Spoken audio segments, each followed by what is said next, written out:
দর্শক দেখছেন, আমার সঙ্গে এই মুহূর্তে অনলাইনে রয়েছেন কৌস্তব বাগচি, অ্যাডভোকেট, কলকাতা হাইকোর্টের। আমি ওনাকে নিয়েছি কারণ ওনাকে নিয়ে এখন অনেক সব খবর হচ্ছে। উনি নাকি কি সব করেছেন, রোগী মৃত্যু হয়েছে, হাসপাতালে গিয়েছিলেন, সেখানে নাকি সব কি ডাক্তারদের মারধর, নানান সব আর কি অভিযোগ সামনে এসছে। তো অভিযোগ হয়েছে থানাতে, তো একটু জানবো আর কি বিষয়টা। আর কৌস্তব বাগচি এখন যেন শাসকের একেবারে খুব মানে কড়া নজরে চলে এসছেন। জানি না কেন এত নজরটা কড়া হচ্ছে কৌস্তব বাগচির প্রতি। ওই মাঝে মধ্যে দীপক ঘোষের বই টই নিয়ে কিছু বলেন বলে টার্গেট হয়ে যাচ্ছেন কিনা কে জানে। কৌস্তব, যেটা আমি শুনছিলাম মিডিয়াতে এসছে যে আপনার নামে নাকি থানাতে অভিযোগ হয়েছে কি সব মারধর করা ইত্যাদি।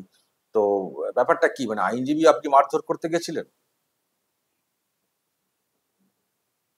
আমাদের ভারতীয় জনতা পার্টির এক কার্যকর্তা কার্তিক দাস বলে, তার ব্যারাকপুর এরিয়া আমাদের বাড়ি। ওর ওর বাবা হসপিটালে ভর্তি ছিল এবং 1 তারিখ রাত্রিবেলাতে আমি সেখানে যাই। ওর বাবাকে খবর পাই যে ওর বাবা মারা গেছে। তা আমি গিয়ে যা শুনতে পেলাম, সকাল থেকেই যোগাযোগ হচ্ছিল, মারা যাওয়ার মতন অবস্থা বুঝতে পারিনি। সকালে বুকে ব্যথা ট্যাথা হয়েছে, অত্যন্ত গরিব, ওরা সরকারি জায়গায় নিয়ে গেছে, সেখানে জায়গা পায়নি, আলটিমেটলি তখন এনে বেসরকারি জায়গায় ভর্তি করেছে। তো তারপরে মোটামুটি স্টেবলই ছিল। হাসপাতালের তরফ থেকে, প্রাইভেট যে nursing home Sarada multi speciality hospital, তাদের তরফ থেকে বলা হয় যে এনজিওগ্রাম করতে হবে, স্টেন বসাতে হবে, এই করে প্যাকেজ লক্ষ লক্ষ টাকার ওদেরকে প্যাকেজ বোঝানো শুরু হয়। তো ওরা বলে আমাদের তো স্বাস্থ্যসাথী কার্ড আছে, ওই স্বাস্থ্যসাথী ফাস্থ্যসাথী নিতে পারবো না। অথচ ওই নার্সিং হোমের মালিকদের সাথে তৃণমূলের নেতাদের সব একদম ভীষণ দহরম মহরম, রেগুলার টাকা পয়সার লেনদেন হয়। তো আমি এই বিষয়টা পরে আসছি। তো এমত অবস্থায় দাঁড়িয়ে যখন এই প্যাকেজ বোঝানোর চক্কর চলছে, হসপিটাল অথরিটির খেয়ালই নেই যে পেশেন্ট যে তার মুখে যে অক্সিজেন মাস্ক সেটা তারা খুলে রেখেছে। আধা ঘন্টা অক্সিজেন মাস্ক না থাকা অবস্থায় পেশেন্টটা, ওর বাবা যে কার্তিকের বাবা, একদম শ্বাসকষ্ট হতে হতে সে মারা গেল। চোখের সামনে কার্তিকের তার বাবা মারা গেল। এবং আমি যখন হাসপাতালে পৌঁছাই, আমি আরএমও, প্রথমে আরএমও কে দেখতে পাইনি। একজন নার্স, একজন মেডিকেল স্টাফ, তাদেরকে দেখতে পাই, টেকনিক্যাল স্টাফ বলে পরিচয় দেয় নিজে। তাই বলি যে এই মাস্কটা কে খুলেছে? নার্স বলছে আমি জানি না। ও বলছে টেকনিক্যাল স্টাফকে দেখাচ্ছে, টেকনিক্যাল স্টাফ নার্সকে দেখাচ্ছে, এই করতে করতে আরএমও এলো। আমি আরএমও কে বললাম, আপনি ডাক্তারবাবু, আপনারই তো রেসপন্সিবিলিটি যে এই মাস্কটা আপনার কথা ছাড়া কেউ খুলে? বলছে না, আমাকে কেউ বলেনি, খুলে দিয়েছে। আমি জানি না কে খুলেছে। তো এই মত অবস্থায় আরো দুজন ডাক্তারবাবু ছিলেন, একজন অমৃত ঘোষ আর একজন আমি জানি না, যাদবপুরের ডাক্তারবাবু, যাদবপুরে বাড়ি, কথা বলে যতটুকু মনে আছে। ইনারাও ছিলেন, কিন্তু ইনাদের উপর সেই অর্থে আমি খুব একটা অভিযোগ করিনি। তার কারণ মূলত সেই সময় আরএমওই বর্তমান ছিলেন বা অন্যান্য যারা ছিলেন। তো যাই হোক, তর্ক বিতর্ক হয়, এ হয়। এবং আমি সেখানে ছিলাম বলে সেই সময় প্রচুর লোকজন একত্রিত, আমার বহু ছেলেরা, সব পার্টি যে আমাদের সাথে যেসব ছেলেরা করে তারা এসে উপস্থিত হয়। এবং একটা বিশাল সংখ্যক লোকের ওখানে উপস্থিতি ছিল।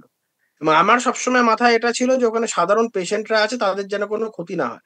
আমার যারা দলের যারা সমস্ত ছেলেরা আছে, আমি সবাইকে বলি যে তোমরা দেখো যাতে কোথাও কারোর কোনো অসুবিধা না হয়, কোনো পেশেন্ট পার্টি বা কারো, কোনো ডাক্তারবাবুর যেন কোনো অসুবিধা না হয়। কেউ কেউ উত্তেজিত হয়ে যাচ্ছে, কেউ চিৎকার করছে, এ করছে, সবাইকে না করেছি এই বিষয়গুলো। ইতিমধ্যেই আমি ওখানে যখন কথা বলি, তখন হঠাৎ এই মেডিকেল স্টাফটার সাথে কথা বলছি, দেখি হঠাৎ, আমি ছেলেটাকে চিনি না, এসে দেখি হঠাৎ করে মেডিকেল স্টাফটাকে একটা চড় মেরে বসলো। আমি তখন সঙ্গে সঙ্গে বললাম না, এটা কিন্তু ঠিক হয়নি, এবং এই ছেলেটাকে আমি অন্য ঘরে পাঠিয়ে দিই। তো এই অবধি ব্যাস। তারপরে আমাদের কার্তিক বলে ছেলেটি, সে ওই সেদিনকেই রাত্রিবেলায় মোহনপুর থানায় কমপ্লেন লজ করে। কমপ্লেন লজ করার পরে থানা থেকে বলা হয় যে পরের দিন পোস্টমর্টম হবে, আপনি লোকাল কাউন্সিলরের থেকে যে ডেড বডি হ্যান্ড ওভার করার যে সার্টিফিকেট লিখে আনতে, লিখে আনবেন। কার্তিক মোটামুটি সকাল 9টা সাড়ে 9টা নাগাদ ওই সার্টিফিকেট কাউন্সিলরের থেকে লিখিয়ে টিকিয়ে নিয়ে মোহনপুর থানায় 9টা 10টার দিকে উপস্থিত হয়। তো সে মতো অবস্থা থানায় যাওয়ার পর হঠাৎ আমি শুনতে পাই, আমি একটু বেলা করে 11:30 12টার দিকে যখন থানায় পৌঁছাই, তার থেকে দেখি কিছুতেই রাজি হচ্ছে না পোস্টমর্টম করতে, বলছে না বাবার বডি পাবো না, 5 6 দিন লাগবে, এ লাগবে। আমি, কি বোকার মতন কথা বলছো? তখন আমি এক প্রস্ত বিরক্ত হয়ে গেলাম, যা পারো করো, দেখো কি করবে না করো, ভাবনা চিন্তা করো, আমি বেরোচ্ছি। কারণ কোর্টে আমার মামলা ছিল সেই সময়, সেদিনকে কার্তিক মহারাজের মামলা ছিল, যেটা আমরা করছি এই মামলাগুলো। তো তাই আমি বললাম, যেটা করার করো, তাড়াতাড়ি এ করে দেখো কি করবে। আমার মতে কেস করতে গেলে তো পোস্টমর্টম করতেই হবে। তো তারপরেও বললো ঠিক আছে দাদা, যেটা বলছো ঠিক আছে। এবারে তো থানাতে থাকা অবস্থায় পুলিশ ওকে এমন প্রেশার করে, এমন ভুলভাল বোঝায় যে ডেড বডি 5 6 দিনের আগে পাবে না তুমি যদি কেস করো, পোস্টমর্টম করে, এসব বলে টলে। এবং একটা ছেলের বাবা মারা গেছে, ওই মানসিক পরিস্থিতি। তো তখন বলে যে ঠিক আছে, যা পারেন করুন, আমার বাবার ডেড বডি দিয়ে দিন, আমি সৎকার করবো, আমি আর এইভাবে পারছি না, যা যেখানে সই করানোর করিয়ে নিন। দিয়ে বলে ওদেরকে যা, ওর একটা ছেলে ছিল, ওকে দিয়ে যা পারে লিখিয়ে ও সই টই করে চলে আসে। বিকাল বেলায় যখন সৎকার টৎকার করে আমি কোর্ট থেকে ফিরে ওর বাড়িতে গেছি, আমাকে বলছে, দাদা এই ব্যাপার হয়েছে। আমি, করেছো কি? তো ভয়ঙ্কর। বলছে, দাদা আমি কিন্তু ওদের শাস্তি চাইলাম। কি করে শাস্তি চাই? তুমি লিখে দিয়ে এসছো। বলছে, দাদা আমাকে সম্পূর্ণ ভুলভাল বুঝিয়ে এগুলো করেছে। আমি তো বলেছিলাম যে এই মামলা কোনোভাবে তুলবো না।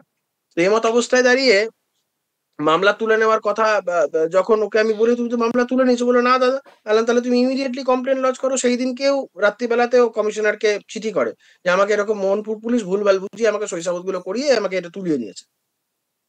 এরপরে হঠাৎ করে এই বিষয়গুলো চলছে চলছে। গত পরশুদিন রাত্রিবেলাতে ওই পার্থ ভৌমিক, ব্যারাকপুরের সাংসদ, বীজপুরের এমএলএ সুবোধ অধিকারী, ব্যারাকপুরের চেয়ারম্যান উত্তম দাস সহ তৃণমূলের একগুচ্ছ নেতা, পুরসভার সব এই পুরপিতা টিতা শুরু করে প্রচুর লোকজন, তারা হচ্ছে গিয়ে ওই ইয়েতে, ওই ওখানে জমায়েত করে ওই সারদা মাল্টি স্পেশালিটি হসপিটালে। এবং সেখানে দাঁড়িয়ে পার্থ ভৌমিক খুব স্পষ্টত এই বিষয়গুলো বলে দেয়। পার্থ ভৌমিক স্পষ্টত কিছু দাবি করেন। সেখানে বলেন নাকি আমি ডক্টর অমৃত ঘোষ বলে একজন ডাক্তার, তাকে নাকি মারধর করি, গালিগালাজ করি, এসব করি। তারপরে বলে পেশেন্ট পার্টি নাকি কোনো অভিযোগ করেনি। এই ধরনের বহু কথাবার্তা বলে। তো আমি গতকাল ডক্টর অমৃত ঘোষের সাথে কথা বলেই, ফোনে ওনার সাথে কথা বলে আমি ওনার বাড়িতে গেছিলাম, এবং তার সাথে আমার কনভারসেশনটা রেকর্ডেড, যেখানে উনি স্পষ্টত বলছেন, না আপনি তো আমাকে কিছু করেননি, গালিগালাজও করেননি, কিছু করেননি, এবং সেটা রেকর্ডেড আছে। তারপরে হচ্ছে উনি যেটা বলছিলেন পার্থ ভৌমিক, যে বাড়ির লোক কোনো অভিযোগ করেনি। কার্তিকের অভিযোগ পত্রগুলো আমি দেখিয়ে বা ওর স্টেটমেন্টটা আমি আমার পেজে পোস্ট করেছি, সেগুলো থেকে স্পষ্টত যে অভিযোগ করেছে কি করেনি, এবং তারপরে পুলিশ ওর সাথে কি করেছে। এই এক দুদিন ধরে বিভিন্ন মিডিয়াতে, বিভিন্ন টিভি চ্যানেলে একটা ফুটেজ ঘুরছে, যে যেখানে দেখা যাচ্ছে আমি কথা বলছি আর পাশ থেকে একটা ছেলে এসে চড় মারছে। এবারে আমি ওই ছেলেটার খোঁজ খবর নিয়ে দেখলাম, ছেলেটা তৃণমূলের একজন, ব্যারাকপুর মিউনিসিপ্যালিটির 11 নম্বর ওয়ার্ডে তৃণমূলের একজন সক্রিয় কর্মী। সেখানে ব্যারাকপুরের বিধায়ক রাজ চক্রবর্তী, ব্যারাকপুরের তৃণমূলের কাউন্সিলরদের সাথে তার ছবি, এগুলো নিয়ে আমি যখন পোস্ট করি, তখন ওদের মাথা খারাপ হয়ে যায়। এবং গতকাল রাত্রির বেলা ওরা একটা প্রোগ্রাম করে যে আমার বাড়ি আজকে নাকি ওরা ঘেরাও করবে। আজকে সকালবেলায় এক গাদা চোর ছোচ্চোর গুলো, সব চোর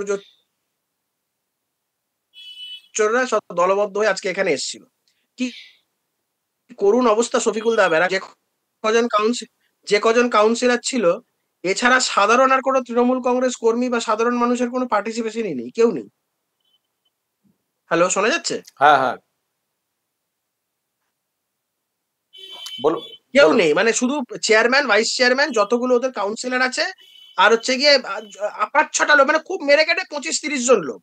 সাধারণ মানুষের তো দুরস্ত ছেড়েই দাও, মানে সাধারণ তৃণমূল কর্মীরা ওদের সাথে আসেনি। কিন্তু ওদের আজকে একটা কুমতলব ছিল, যেটা আমি জানতে পেরেছি। ওদেরই কেউ কেউ আমাকে খবর দিয়েছে যে বাড়ি নাকি আক্রমণ করবে। এবার আমি তো সকালবেলা কোর্টে বেরিয়ে গেছি, আজকে একটু আগেই বেরোনোর ছিল, তাড়াতাড়ি কাজ ছিল, তাই জন্য বেরিয়ে গেছি। তো ওদের একটা কুমতলব ছিল আমার বাড়িতে আক্রমণ করবে। তো আমি বলেছিলাম যে আমি কোনোটাতেই ভীত এবং সন্ত্রস্ত নয়, কিন্তু আমি প্রেস মিডিয়ার লোকজনদের, যেহেতু তারা জানতো, তো তাদের একটা লার্জ সংখ্যক প্রেজেন্স থাকার কারণে তারা সেই সাহসটা পায়নি, করেনি। তো আমি এমত অবস্থায় এই বিষয়টাও প্রশাসনের নজরে এনেছি। এই সার্বিকভাবে এরা না মারাত্মক চাপে আছে। এই তৃণমূল কংগ্রেস দল মমতা বন্দ্যোপাধ্যায়ের বিরুদ্ধে আমি সরব হওয়ার পরে, বিশেষ করে এই দীপক ঘোষের এপিসোডের পর একটার পর একটা মামলা, তারপরে আমার বিরুদ্ধে রাজ্য সরকারের ডিফেমেশন করা, তারপরে হচ্ছে কি এই ধরো এই নার্সিংহোম গুলোর বিরুদ্ধে আমি যখন আওয়াজ তুললাম, বিশেষ করে সারদা নার্সিংহোম, প্রচুর মানুষের জীবন গেছে এই নার্সিংহোমটার জন্য। এবং এদের তৃণমূলের নেতাদের সাথে রেগুলার লেনদেন আছে। এরা জানে এখানে স্বাস্থ্যসাথী কার্ড নেওয়া হয় না, কিন্তু পার্থ ভৌমিক দাঁড়িয়েই নার্সিংহোমের ভূয়সী প্রশংসা করছে। এদিকে দিদির দিদির তার স্বাদের প্রকল্প স্বাস্থ্যসাথী নেয় না। এই বিষয়গুলো পার্থ তখন মনে নেই। এদের পয়সা পেয়ে গেলে সব ঠিক আছে। এখন আমি যখন এই মৌচাকে ঢিলটা মেরেছি, এরা এখন পড়েছে মহা ফাপড়ে। তাই আমার বিরুদ্ধে যাবতীয় যা কিছু করার, বাড়ি ঘেরাও করা, এ করার, মারধর করার, অনেক ওরা প্ল্যান প্রোগ্রাম করছে, কিন্তু কোনোটাই কিছু করতে পারবে না।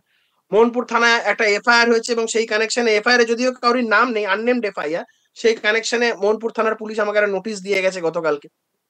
আমি চিঠি দিয়ে জানিয়েছি যে আমার আজকে কোর্ট ছিল, আর আমার আগামী 3-4 দিন রাজনৈতিক কর্মসূচি আছে, তো আমি সেই জন্য কোথাও যেতে পারবো না। তারপরে দেখা যাক কি করা যায়।